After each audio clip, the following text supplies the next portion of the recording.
Massive Imagination Studios presents Cropless Conversations, hosted by Massive Matt. All right, welcome. I am Massive Matt, and this is Cropless Conversations in studio today, and I have the lovely K-Love here with me today. How are you doing? Hi, I'm good. Nice to finally meet you. Nice to finally meet you.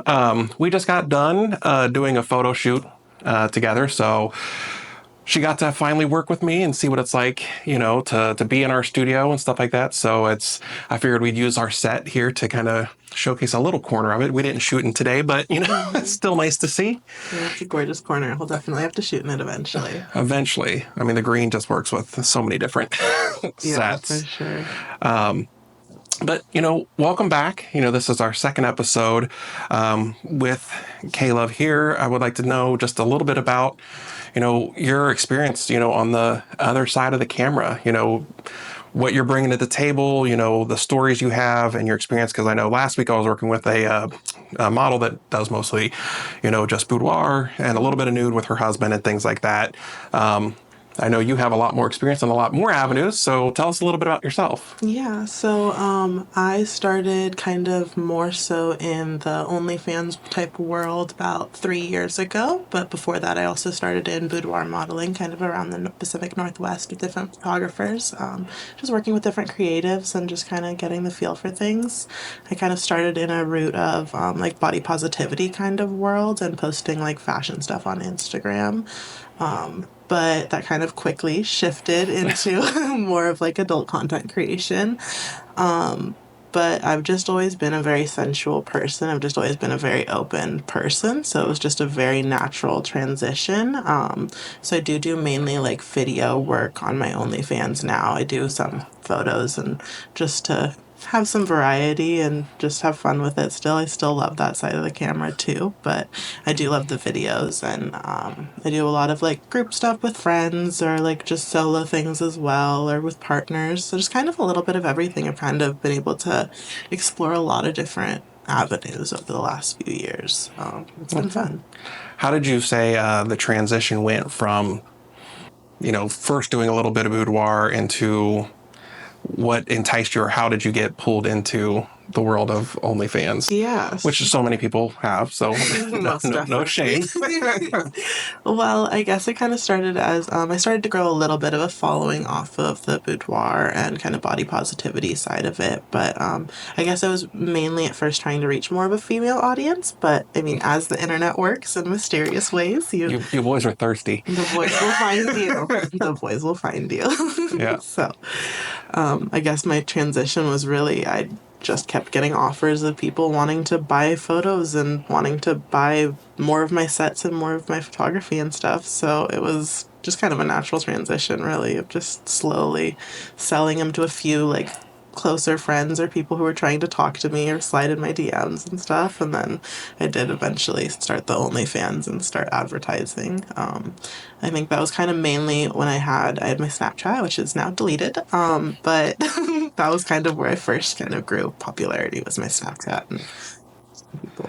So tell people, like, I know that Snapchat is a thing. So how is it that Snapchat was kind of like a start? Because I know a lot of people have Snapchat. Like, how does the Snapchat work, and then how does that transition into doing more content creation on like on a bigger platform like OnlyFans? For sure. Well, for me, I mean, I was dating a lot at the time. I was kind of a little bit polyamorous, so I was kind of exploring just dating a lot. I was just constantly adding people on my Snapchat and constantly adding new friends from Tinder or Facebook or social media, Instagram, anything.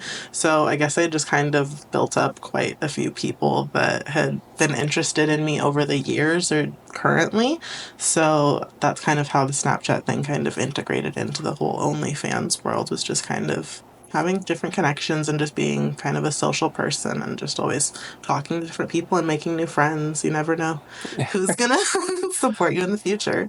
Yeah, absolutely. So what happened with the Snapchat? 'Cause I know some social media platforms are a little bit more difficult than others to kind of promote your work. may not be as supportive to, content creation? Was it a situation where they just kind of shut you down, or was it like somebody being reported? What happened there? I think kind of a combination of the two. I mean, I think that you'll always kind of have those people that report you, whether it's because you are selling content and they're not interested in that and they are offended by that, or they just don't want to see it, or they're just a hater, whatever it may be. But I mean, yeah, you just get flagged by AI a lot on different things if you're posting a certain amount of not a certain amount of clothing, I guess, more so the way to put it.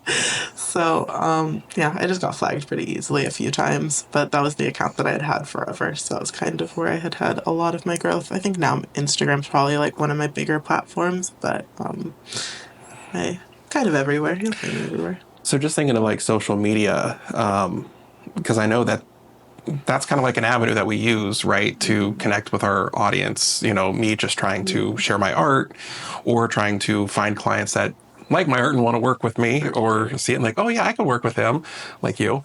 Yeah. But there are a lot of challenges. Have you seen anything that kind of stands out that has been, a challenge with social media, like to promote and get, your content out there? Yeah, I mean, definitely. I think just the aspect of creating more explicit content in general, it's just hard to market. Like, I worked in the cannabis marketing industry for a really long time before this. So I think that kind of my marketing background in general gave me a little bit of an edge up on how to kind of get around certain things, or ways to kind of post, or hashtags and stuff to use that are a little bit different, that you're not kind of gaining the explicit attention of being like the OnlyFans girl, but you're still kind of marketing it in that way and reaching people. So I think that marketing is definitely like just learning how to market in those little ways that are a little bit more hidden, more More subtle. challenging. Yeah, a little bit.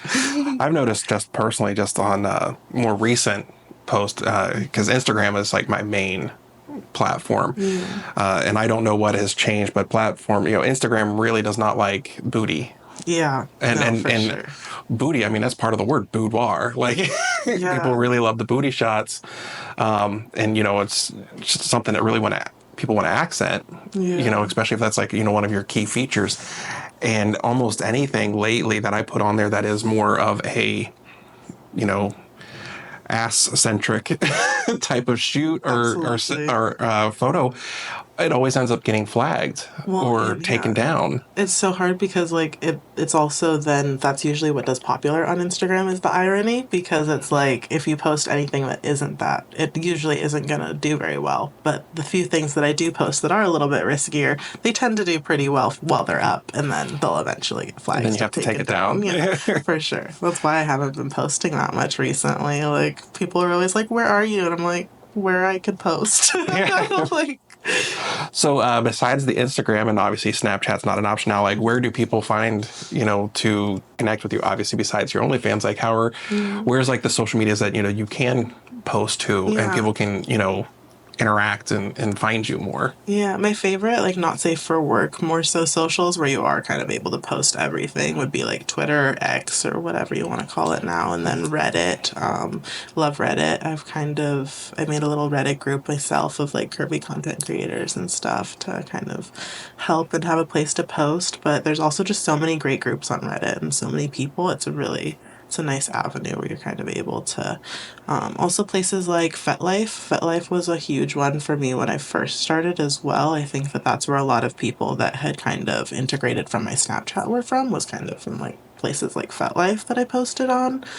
They're a little bit more of like lifestyle communities. So, but models can just post their pictures on there too. So it's Nice. nice. Yeah. Yeah.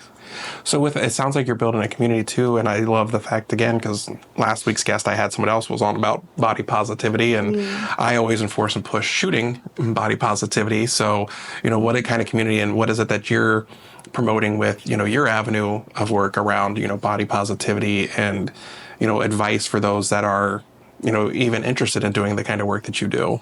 Yeah, for sure. I mean, I think that my thing has just always been like I've just always tried to be confident and loved myself at no matter what size I was. Like, I was 150 pounds heavier than I am now, and I have just always loved myself and modeled and just shown off my body and flaunted my curves and just not cared. And I think that that's just the biggest part of it, is you just kind of have to learn not to care. You just have to learn to love yourself in a different way. But I think the camera for me was really one of those things that helped. Like, just being able to see myself from someone else's lens and see myself from someone else's point of view was really helpful.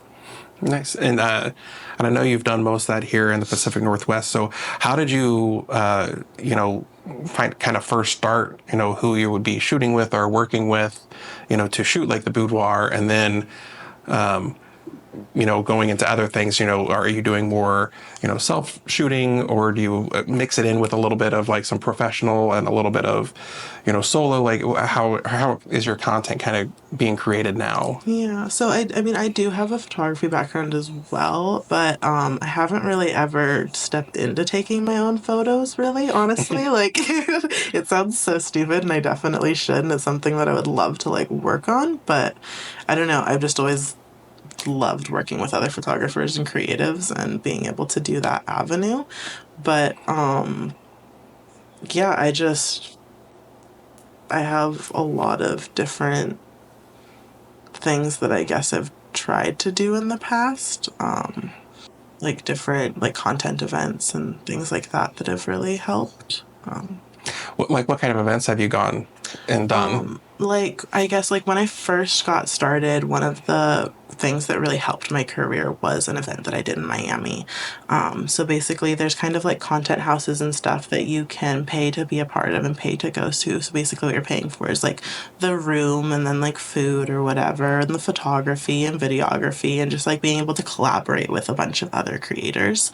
But that one specifically was really unique because it was a lot of really big name creators. So it was a really great opportunity for me to kind of work with smaller creators, bigger creators, just a really wide variety of people, but also just great exposure.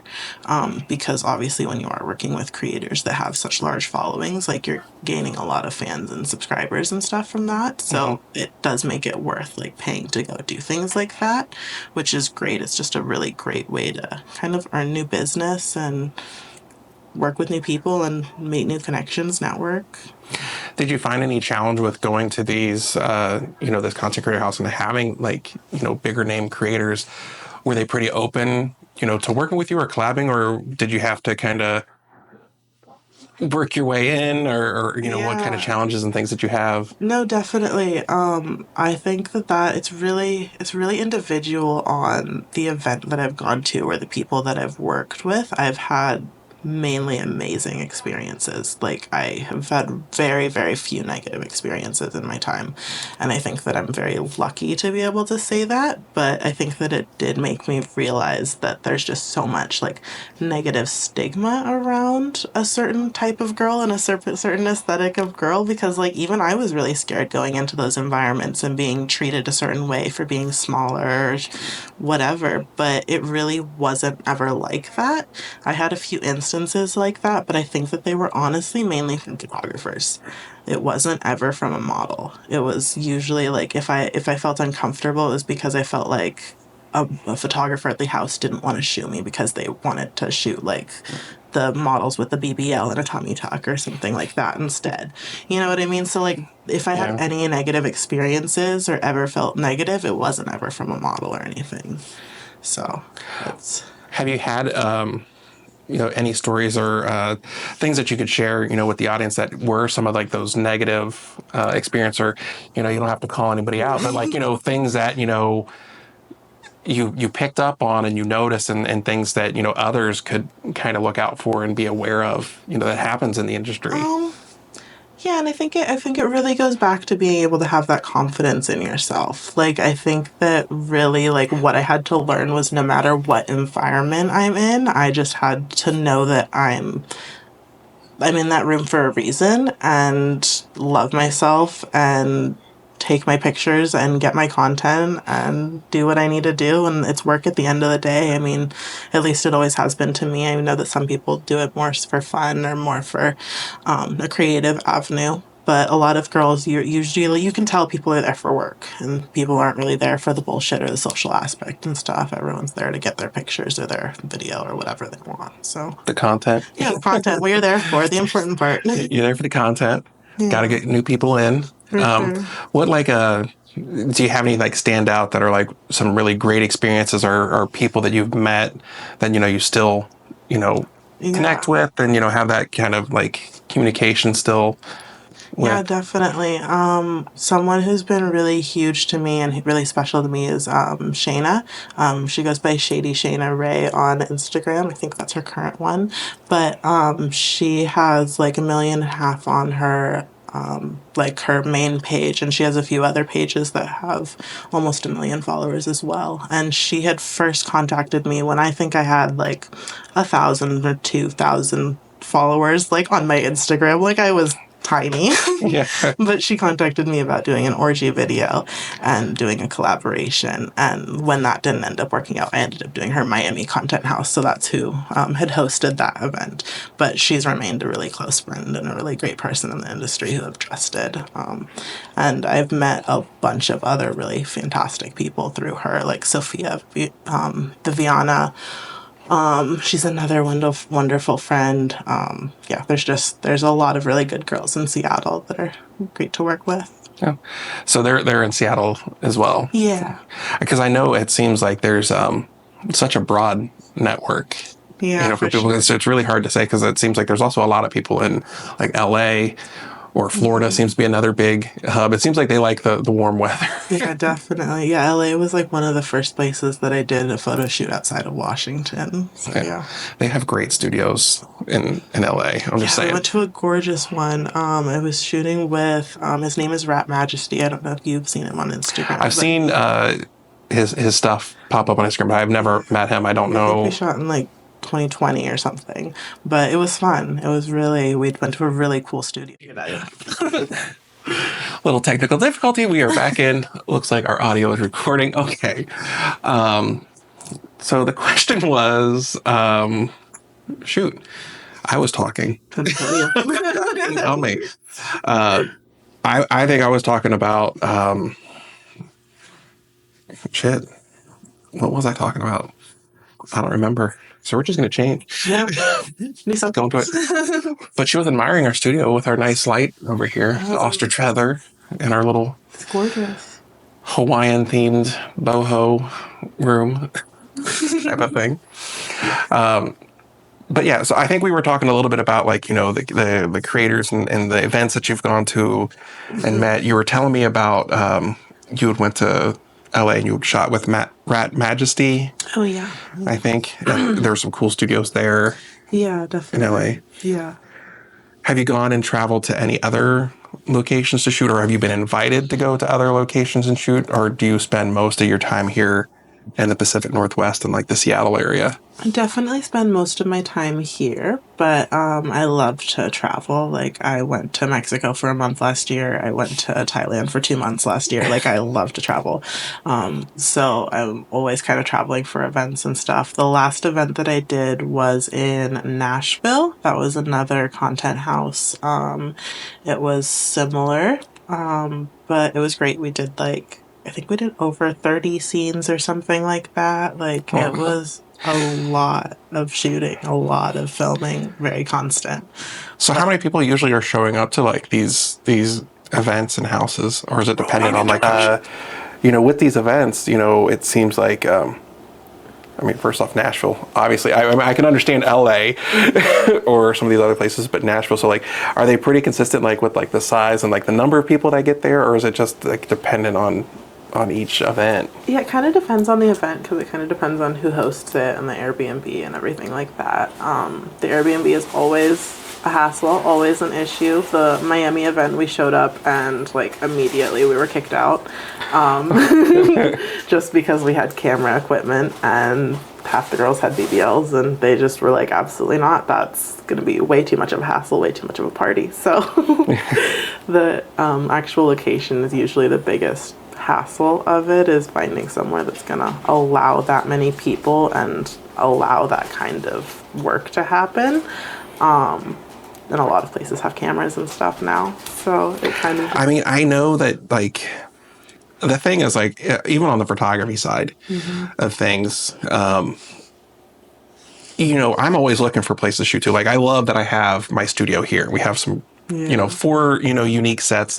I have the one set that I can, like, interchange into whatever I want, you know. But, you know, I am limited by space here. But comparable to this, you know, usually when you're looking for, like, a shoot, like, as a photographer, there's a lot of things, like, on Peerspace. And Peerspace, like, you can find some great studios, but you're paying by the hour.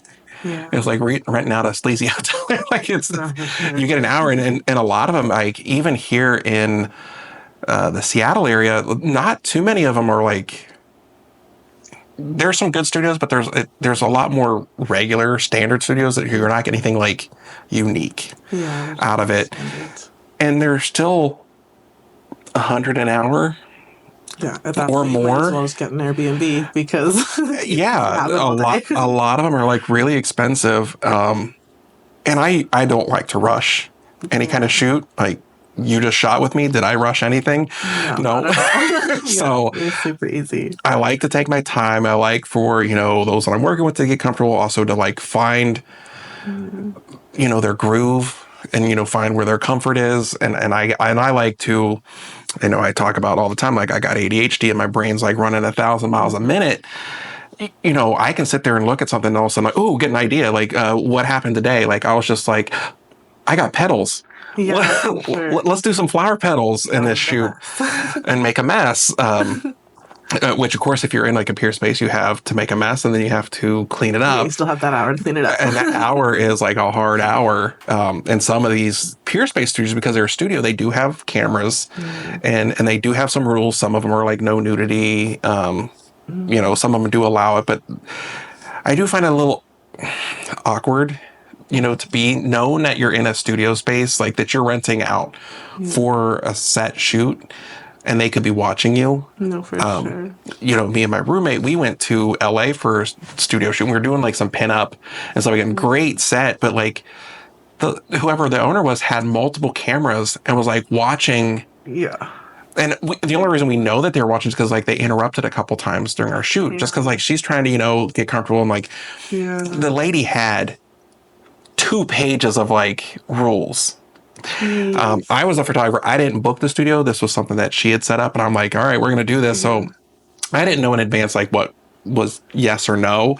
But we got there, and she had a long list, and it's like, you know, she was just trying to do, like, put some oil on to give, like, that shiny look, you know, which looks good in photos and stuff like that. And, like, and then knocking on the door, her assistant's like, no, you can't have oil, you know, on your, you know, we don't want it, like, on the bed or the studio or whatever. So there's, like, a lot of little things. And I was just like, you know, that on one hand, it's like, I get it. It's your space. You're renting it out. And I could see checking the cameras if, like, something happened.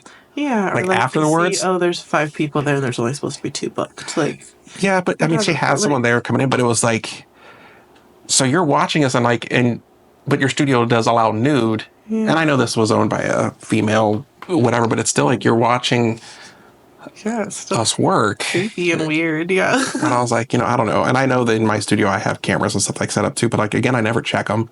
But yeah, exactly. Unless, like, if I were to rent it out and someone, like, broke something, then I would probably check it. Yeah, you're not actively watching to make sure that something's like, oh, they're here. like Let me just, like, that's my entertainment. It's so funny.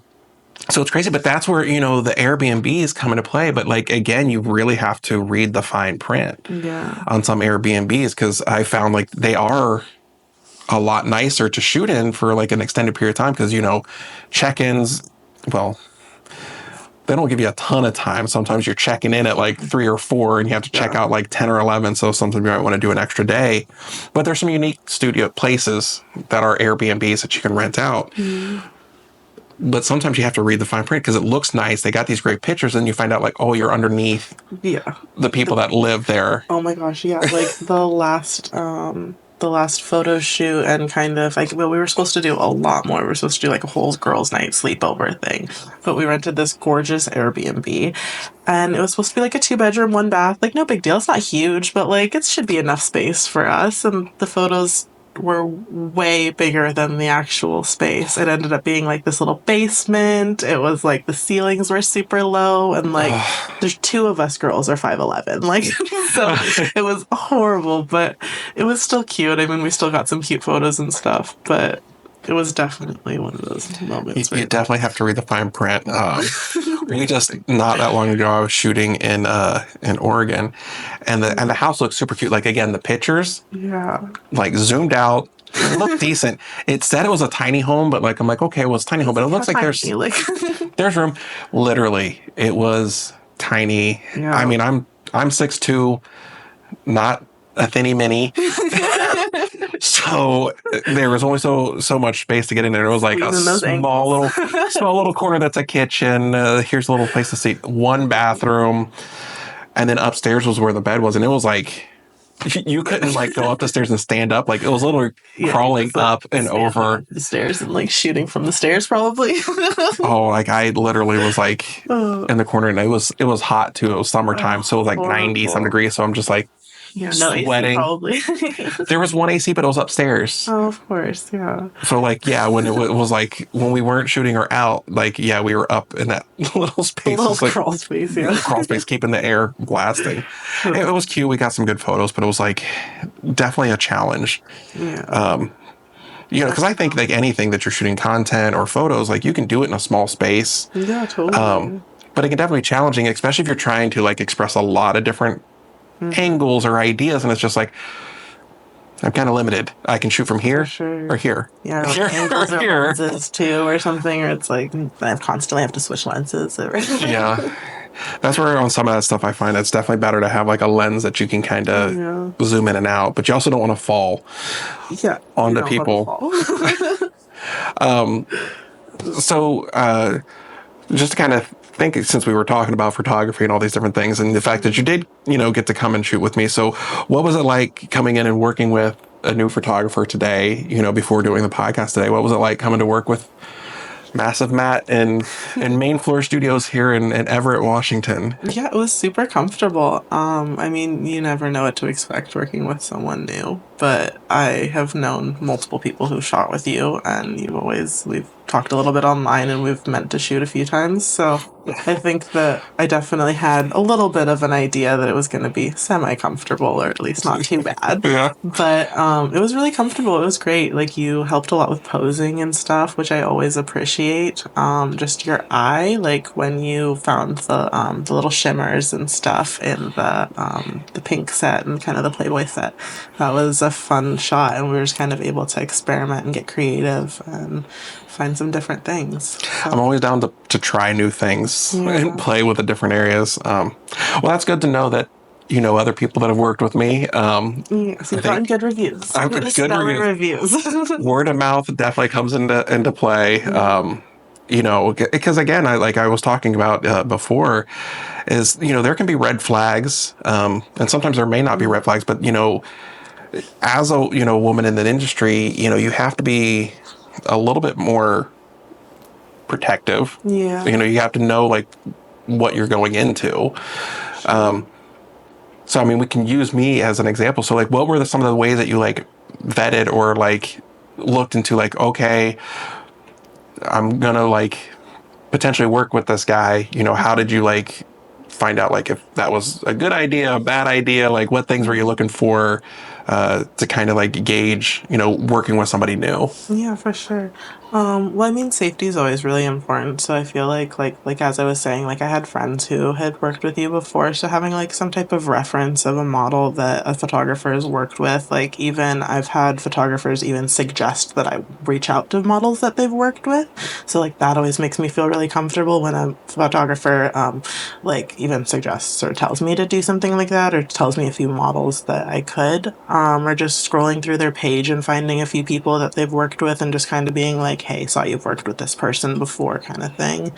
But I feel like, especially for me, like, because I do full content and I do full nudity and porn type videos, it's really important for me to feel comfortable, like, with the person in person before I, like, fully commit to doing some of those types of things. So a lot of times I'll talk about doing a video concept or something like that, but, like, I like to try to kind of wait until I meet the person and make sure that it's something that we, like, fully want to do together, or fully something that I'm going to be comfortable with, just because I never want to look back and feel like, oh, that was an icky situation. I didn't really want to do that, but I did it anyways just because I felt like I had to, or I priorly, like, agreed to it. So just kind of keeping things open and loose and fun, and not having it be too structured either, to agreeing to everything all at once. And I would think that would be good advice just in general too. Like, even if you discuss and plan something ahead, like, doesn't mean you have to do it. Exactly. Right? Like, you need to know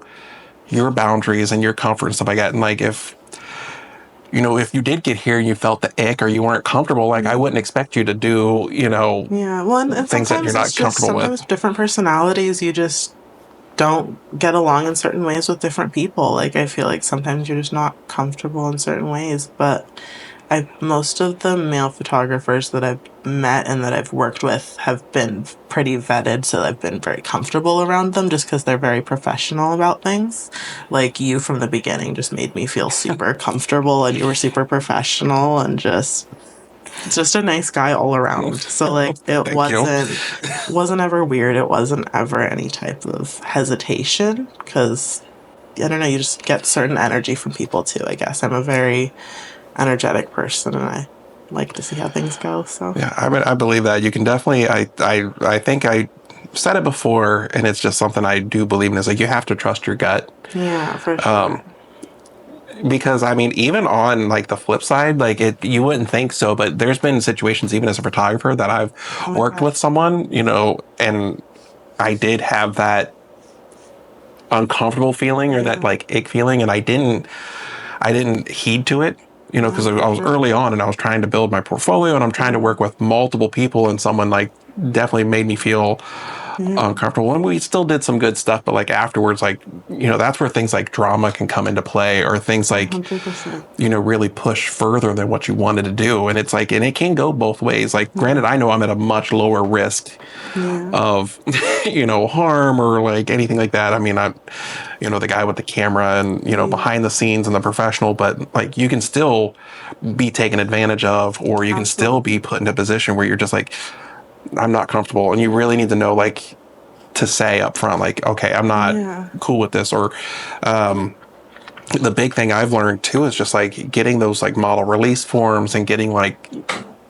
documentation in place, like, that protects both parties. Like, if you don't know what it is, like, a model release, it's there for both sides. It's not just for the photographer to have, like, full control to the images. It's basically, that you've signed a contract with the photographer. He's professional, and he's basically said, here's how they could be used. And in mine, I always put, like, an option where you can say, like, let's put a little caveat on there, like, and then we can both agree to it. So it's like a legal binding document that we both know that we're in place.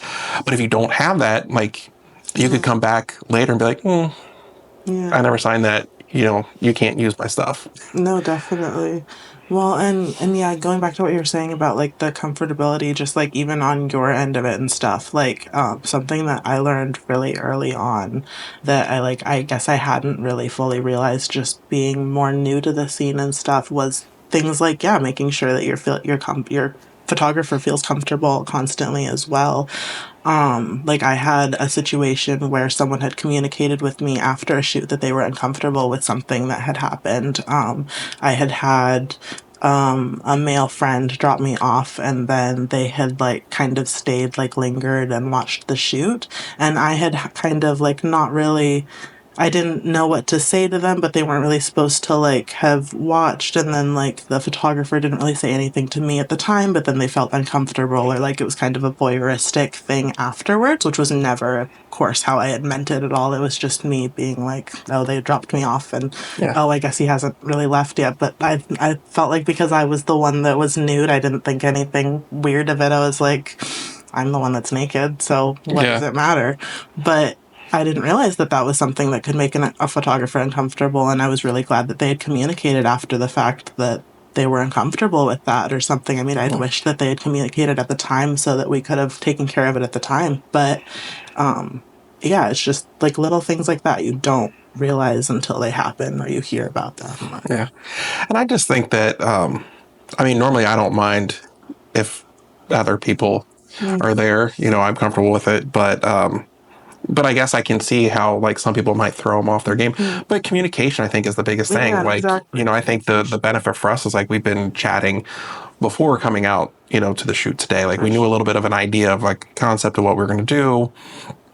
And we had that kind of open communication, and we would have had that if anything did show up too. But like I said, I don't usually have an issue with that, but I like to know like where my model comfortability is as well, because again, in the Pacific Northwest, beautiful outdoor spaces, and you can shoot nude outdoors. But I've been in instances where like I'm shooting a model outdoor, granted robe, but it's see-through. Yeah, for sure. Essentially, she was nude and stuff like that. But it was like a situation where it was like I'm shooting her, and all of a sudden this guy, that's in the park, walking by and kind of just stares, and I'm just like, It's like, okay, can I help you? Yeah. And I kind of definitely like judged her vision, but like I did say something to him, and then after a minute, like I just really like enforced, like, dude, Yeah, like, let's go. this isn't a free show. This isn't like anything like, and you're gonna make it uncomfortable. And I think it's really good as a photographer or videographer that works with people in different fields is you have to be aware of things around it and stuff like that too. Just make sure that everybody's comfortable For sure. on that. So give us like some stories, like, there's a lot of people that are interested in doing like OF or photo shoots and things like that, but they're like, how do I do it? Or what should I do to get into it? And I think, granted, I'm a little bit out of it, so I don't know exactly the details to it, but I feel like, some people have this idea that it's just like, it's easy money. Like it's just, oh, I'm 18 and I can just put some pictures up online and make $1 million. But, I think me and you both know that's not really the case. Yeah, for sure. Well, and yeah, I mean, I feel like I probably came into it not thinking exactly that, because I had had friends who were in the industry, so I definitely had a realistic idea of like about how much I would be making at first or whatever. But you definitely do kind of go into it maybe with the idea that it's going to be a little bit easier than it actually is, or that it's not going to require quite as much work. But the reality is it's an oversaturated industry right now too. So it takes a lot to retain fans. Like, even if you do have the fan base to just go out and make an OnlyFans and immediately get a bunch of subscribers and stuff without doing the hard work of all of the marketing and stuff like that. Even if you do have that base, you have to retain those fans. And that's really what it comes down to, is like, you can have 100 subscribers one month, you can have 1,000 subscribers the next. Like, it just depends. So it's just it's a numbers game. It depends on your marketing, and marketing is really the biggest thing in selling any product, selling anything. So that's where social media comes in, and that's why it's such a huge push on social media. But do you ever feel like there's times though with all that, because I know social media is a hustle and social media is like exhausting. Absolutely.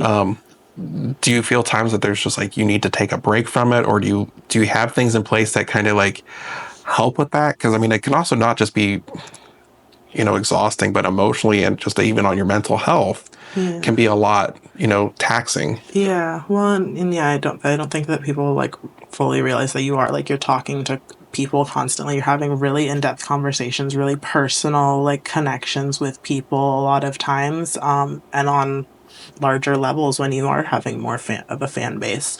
So it's not like you're really just talking to one or two people a day. You're having really in-depth conversations with a lot of people on a daily basis, and that's emotionally exhausting for anyone. I tend to be a very empathetic person and someone who's just very energetically compassionate and kind. So it does definitely take a toll on me. I took about a 2 month break when I went to Thailand. I went for my mental health and I went to a rehab facility there. And it was really partially because of this work and how much of a toll it takes. Like, I needed to completely clear my head and get back to myself a little bit because I felt like I was kind of losing touch of myself and kind of falling too much into everything, I guess. Just letting opinions consume me or social media or negative comments and things like that. Like, it eventually does all get to you. Yeah, and there's trolls online. Yes. It is definitely easier for people to have strong opinion Yeah. online that they wouldn't have otherwise. Yeah, for sure. And it's just unfortunate that, but it can be like, it's not personal and that the person really doesn't matter, but like you see it enough, you still kind of be like, oh, Yeah, no, like for why? sure. Like, fuck you. Yeah, exactly. Fuck you, but why? Why you gotta be shitty No, for to sure. me?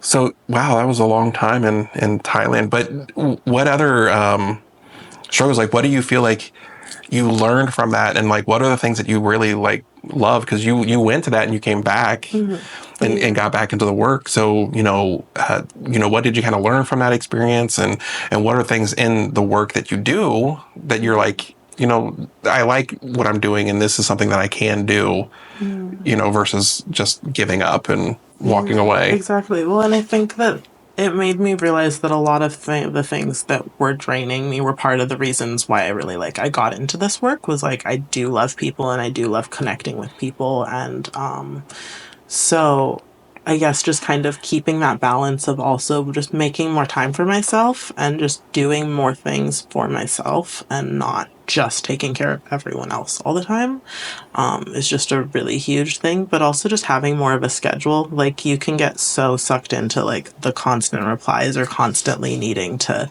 be attached to your phone for money or any of those things or just chatting or whatever to make fans happy and like or if you have your monthly subscribers or whatever but it's really about like making a schedule and stuff. Like I had to really learn to make a schedule of like when I'm making content, when I'm chatting, like when I'm doing all of these things and separate it a little bit more because I think that it was just kind of bleeding into my personal life too much and it just made it so that it was the only thing I was doing constantly was just working and being attached to my phone. Yeah, and that's very tiring and stuff like that. I mean, it is. I feel like working for yourself or doing anything, even just like as a content creator and like dealing with social media, it's not a 9 to 5 job. It's a 9 to 9. And that's part of the reality of having to just survive as a creative or as a creator. So Yeah, you're really on your own and trying to figure it out. I know that there's a lot of times though I see too where there's all these different companies that are trying to like manage people. Like, have you had any issues or any experiences with people trying to come out and say, oh, well, I can take that for you, or, give me a cut and I'll ease your workload. I've done the management thing before. I did try it at one point. My experience with the management thing has been it's wonderful for certain tools because there are like AI tools that are very helpful with Twitter and Reddit and marketing wise that these companies do have access to. But the other reality of that, like having these marketing agencies, is like the things like the AI chatting or like the chat bots or having people like chat for you and stuff. My biggest issue was just the inauthentic connection with my fans. I think that I ended my contract within 2 weeks, maybe, just because of the fact that like I felt like whenever they had a conversation with my fans, it was super inauthentic. They were just trying to get, like, shove money out of them. It just, I was super uncomfortable and grossed out with the conversations that I was seeing Yeah. and the fact that they were under my name.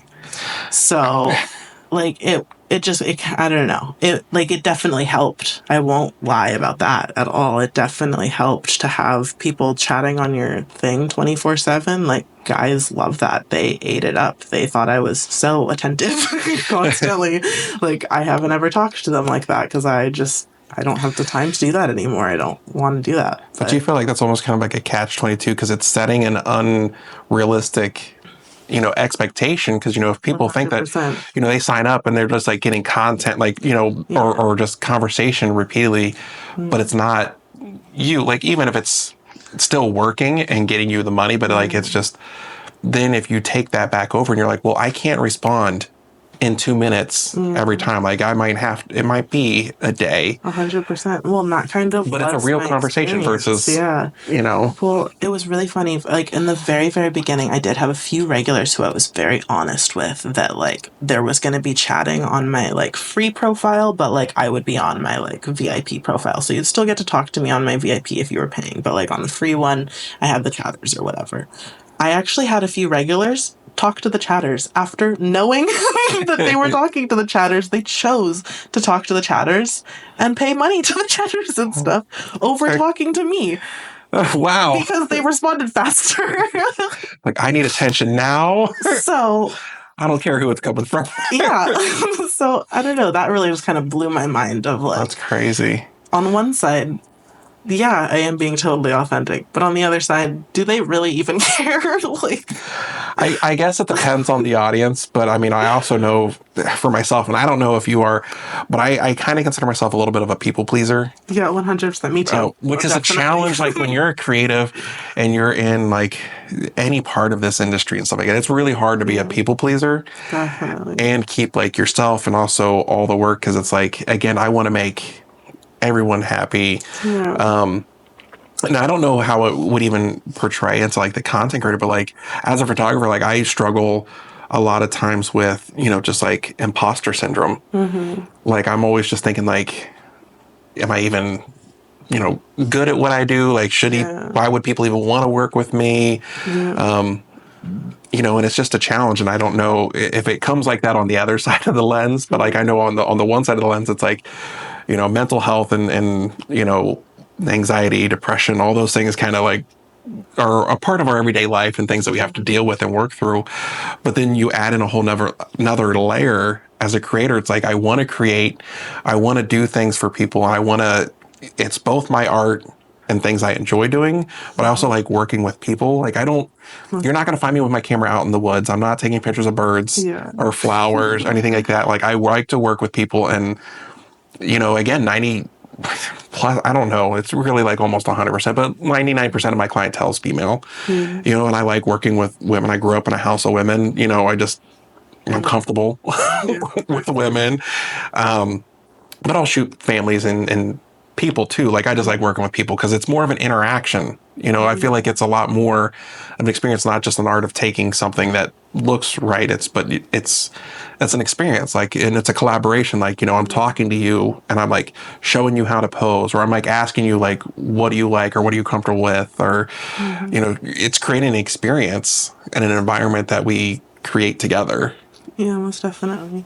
Yeah, and I think I guess this side of the lens more so, it would be in the sense of like also collaborations and stuff. I think that that's a huge thing, a huge part of it. But you do also kind of, with the collaborations, you get that point of insecurities or that kind of imposter syndrome as well. I don't think that it was really until I started working with other people that I had really felt that in my work quite as much or quite to that level. Because then there is just that aspect of kind of comparing yourself, especially in a content collab type of thing where you are like selling a photo or a video of two people to like a guy or something. You get guys who will make comments or compare. So it's definitely a different aspect for sure. Like it's hard, but like anything. I can see that. But yeah, it's definitely gonna be a challenge, I think. Definitely a challenge. But like, so give us like another story. So it sounds like you've had some great experience, and like you got into this kind of a whim. You had a little challenge. You went, got yourself, right and back into it.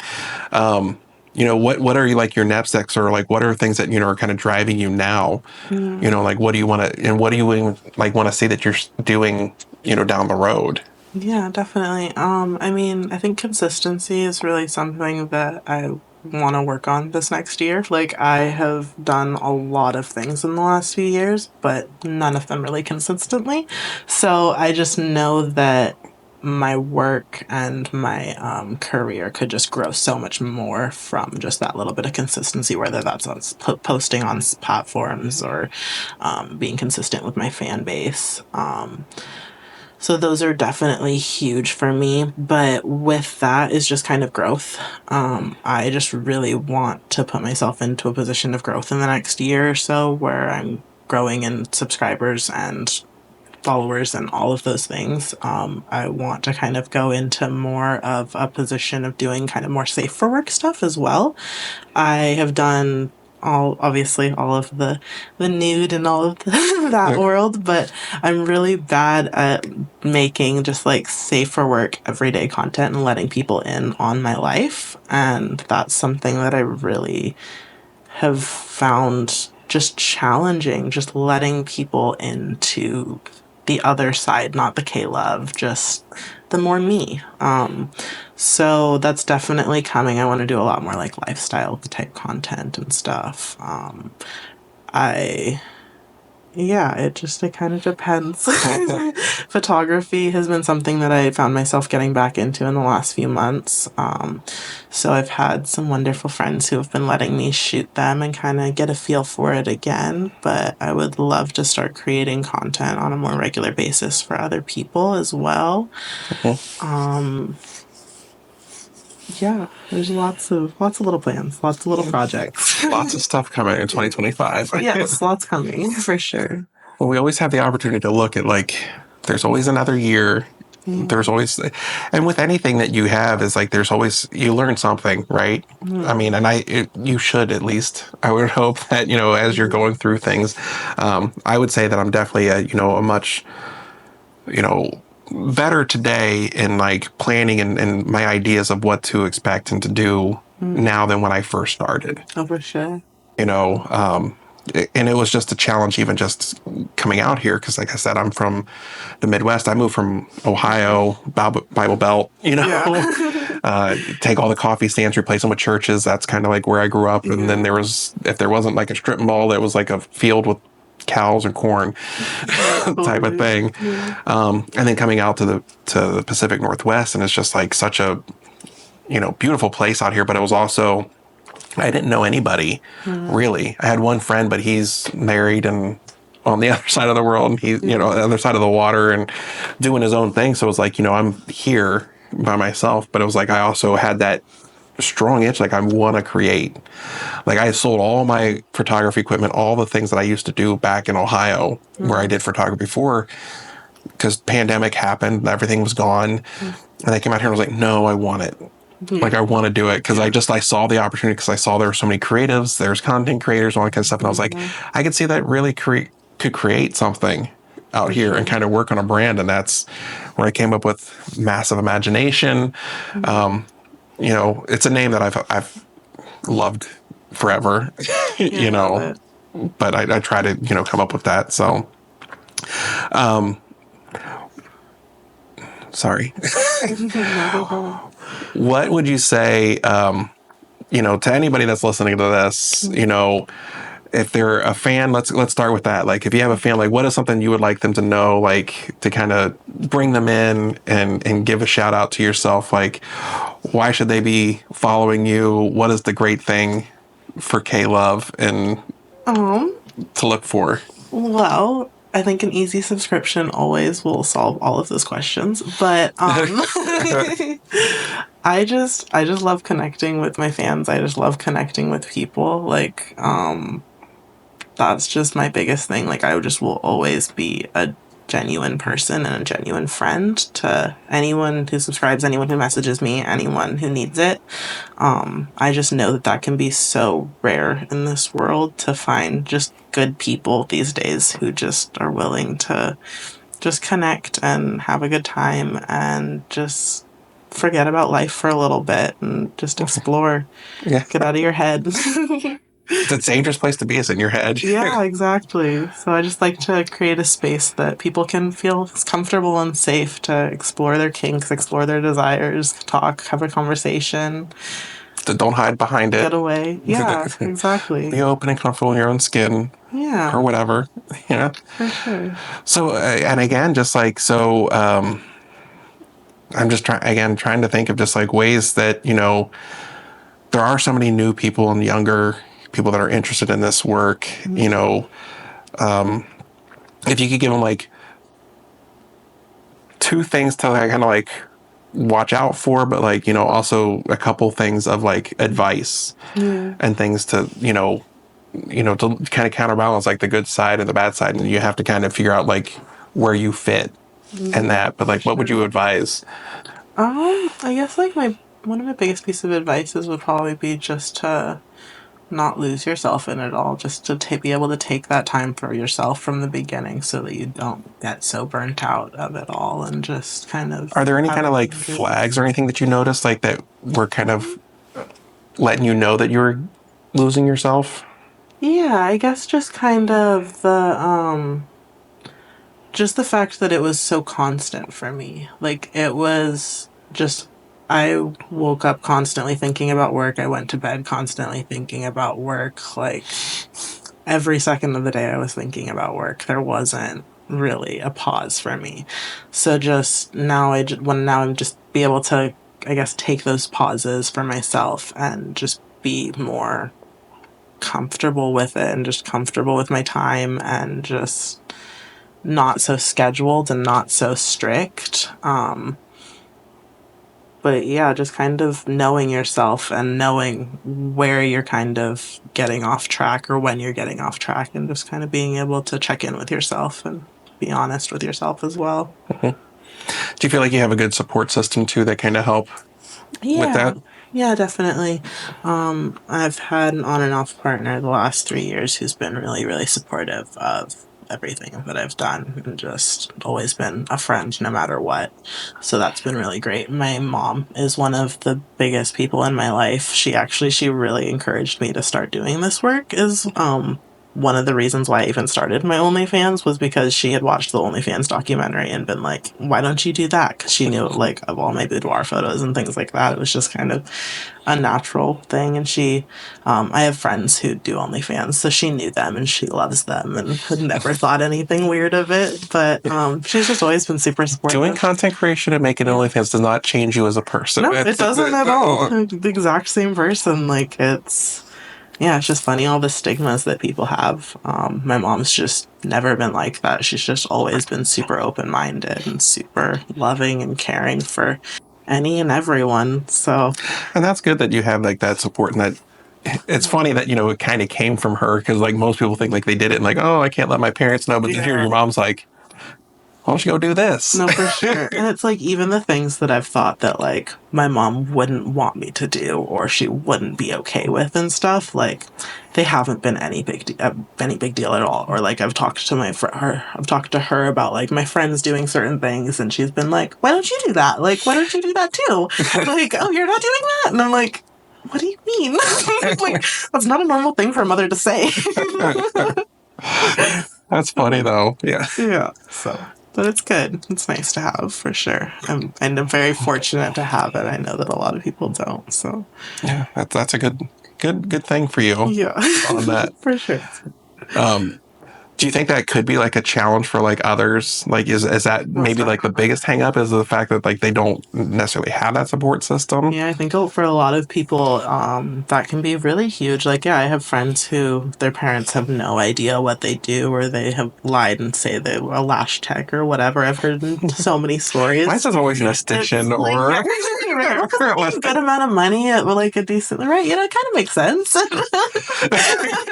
just everybody's got the same job. Right, 100%. It's always like a lash tech or nail tech. Yeah, But maybe here. that's funny. Um,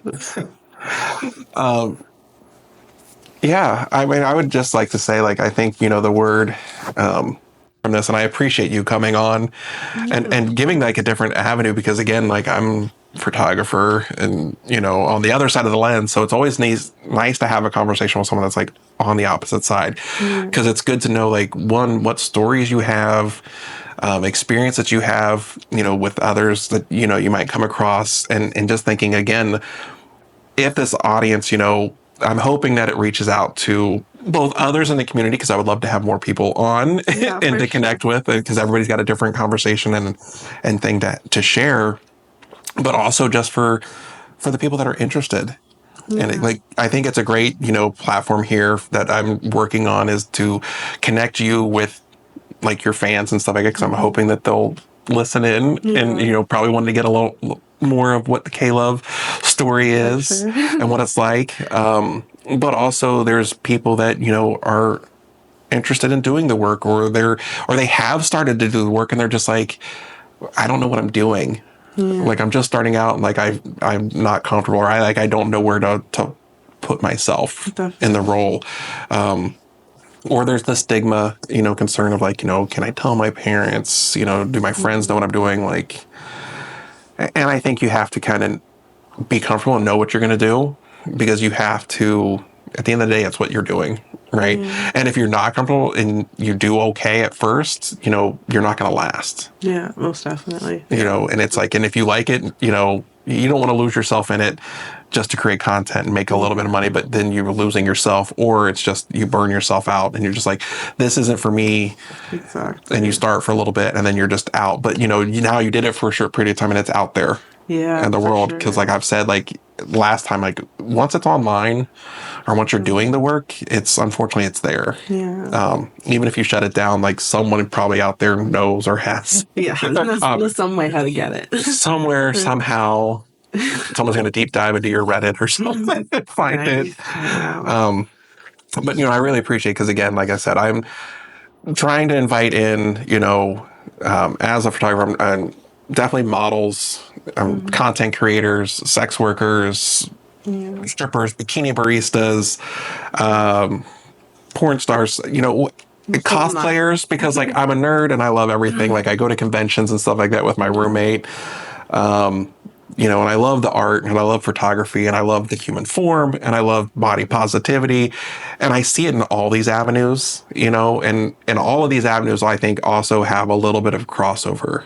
Like, I think that there is something like you may not think about it like a sex worker and a cosplayer having some of the same thing, but like some of those cosplayers also have an OnlyFans or some of those cosplayers go to a convention and they may not have an OnlyFans, but they have to deal with the creepy guys at the convention that, cosplay is not consent, but they're still like, oh, Or they do a specific amount of like fan pictures or that are a little bit riskier. But yeah, they are kind of veering on the side of sex work. It's like it's right there because they can also sometimes I feel like they get away with it too because they're like, it's not me.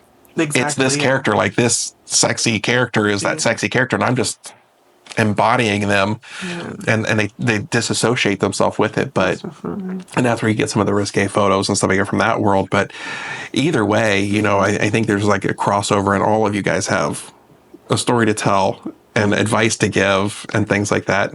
And also your fans, I think, want to know you a little better. It's nice to have a place to have that conversation and really get into some of those questions and things that people do wonder. And that just kind of brings out, and I know that this is episode 2, but I would love for people that do watch this or people that are fans of, the people that I have on, you can email cropless.conversations@gmail.com. I did create an email.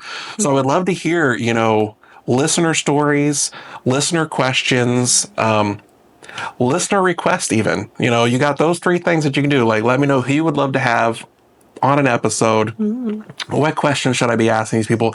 And if you yourself are in the industry but not comfortable with coming on the podcast, like, share your stories. And I think, occasionally I could have, an episode where we just do, listener stories, or, kind of like share stories, and we can just like talk about it, and have some things. And I'm hoping to, maybe bring some previous guests back, for some things like that. Most So definitely. Just let me know. sign you up. Sign me up. You're like, I'll come ready for a photo shoot again. Which, guys, K-Love, she was here. Look for Princess Peach. Yes. We have the Gamer Girl room. She did a Princess Peach. A little video to go along with the photos. There's video and photos and things like that. We also had her set up in the little Barbie pink room. So we got some great photos of her. So I'll be working on getting those back to you. So lots of fun. Lots of fun. But thank you again. This has been Cropless Conversations. K-Love, give a shout out. Give a shout out to yourself and where everybody can find you, and give Kay the love. Yeah. So I love giving Kay the love. So I'm mainly like my Instagram and my X are both going to be K-Love Official. So pretty easy there. My OnlyFans is XXXKlove. But I don't know, you should be able to find everything. I'm sure if you go to Twitter, there's probably a link or something there's like links that. in all of those places.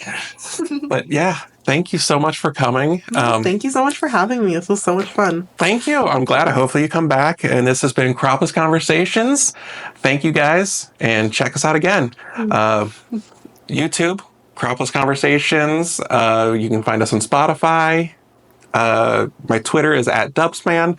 I will be putting a link. Hopefully you find the video version, but I will be putting in the description all the additional places that you can find me, as well as those that I work with. If you want, I can put a link so that they can find you on your episode. So I'll be posting that here soon. You'll see the video version. Luckily, K-Love was available to come into the studio, so you didn't have to just look at my face up close. Yeah, me too. Thank you guys. Have a good one. Bye. Bye. This has been a Massive Imagination Studios production. Cropless Conversations.